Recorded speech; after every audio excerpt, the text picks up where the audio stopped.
यह तो स्टूडेंट, आज मैं आप लोगों के बीच इलेक्ट्रोस्टैटिक का एक नया क्वेश्चन लेकर के आया हूं जो कि 2019 को नीट में पूछा गया था। ठीक है ना, ये नीट का क्वेश्चन है, बहुत ही अच्छा क्वेश्चन है और बहुत ही कॉन्सेप्चुअल क्वेश्चन है। ठीक है ना, देखिए इस क्वेश्चन में क्या कह रहा है कि एक होलो मेटल स्फीयर है। ठीक है ना, एक मेटल का स्फीयर है और जो कि अंदर से क्या है, होलो है, खोखला है। ठीक है, जिसका रेडियस, ये रेडियस जो है वो कैपिटल आर दे रखा है, इज़ यूनिफॉर्मली चार्ज्ड। अब देखिए इसमें लिखा हुआ है कि ये यूनिफॉर्मली चार्ज्ड है, तो आपको पता है कि मेटालिक स्फीयर में चार्ज जो है वो अंदर में कभी भी एग्जिस्ट नहीं करता है। हालांकि ये तो ऐसे ही होलो है, लेकिन अगर सॉलिड भी होता तो भी अंदर में कोई भी चार्ज का एग्जिस्टेंस पॉसिबल नहीं था। तो जो भी चार्ज होगा वो इसके सरफेस पर होगा। ठीक है, यानी ये यूनिफॉर्मली चार्ज्ड है और इसके सरफेस पर ये मान लीजिए पूरा चार्ज क्यू जो है यूनिफॉर्मली फैला हुआ है। ठीक है, फिर कह रहा है the electric field due to the sphere at a distance small r from the centre.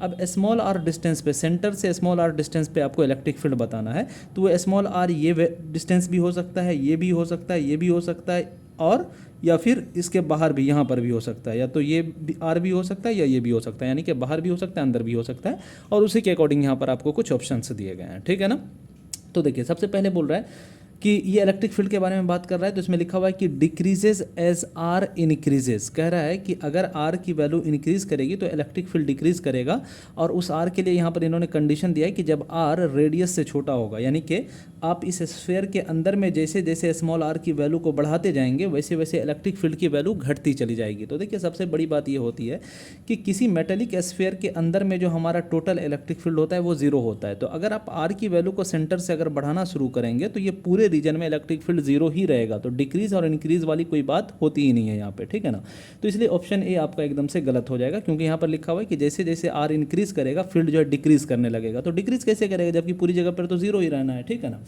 फिर लिखा हुआ इंक्रीज करेगा as r increases for r less than capital R, यानी कि अंदर में आप देखते हैं तो जैसे जैसे अंदर में स्फीयर के अंदर में स्मॉल आर की वैल्यू को आप बढ़ाते हैं वैसे वैसे इलेक्ट्रिक फील्ड बढ़ता चला जाता है। तो ये वाला भी ऑप्शन एकदम से गलत हो जाएगा। ठीक है, फिर सी में कह रहा है कि जीरो होगा as r increases for r less than capital R, यानी कि जैसे हम लिखते हैं ना कि small r less than capital R, तो इसका मतलब है कि डिस्टेंस जो सेंटर से लिया जा रहा है वो स्फीयर के अंदर लिया जा रहा है। ठीक है ना, तो कह रहे हैं कि अगर हम इस स्मॉल आर की वैल्यू को जैसे जैसे बढ़ाएंगे तो वैसे वैसे जब तक ये स्मॉल आर कैपिटल आर से छोटा है तब तक हमारा इलेक्ट्रिक फील्ड जीरो रहेगा। तो ये बात एकदम सही चली जाती है कि हमारा स्मॉल आर जब तक कैपिटल आर से छोटा रहेगा हमारा इलेक्ट्रिक फील्ड अंदर में जीरो रहेगा।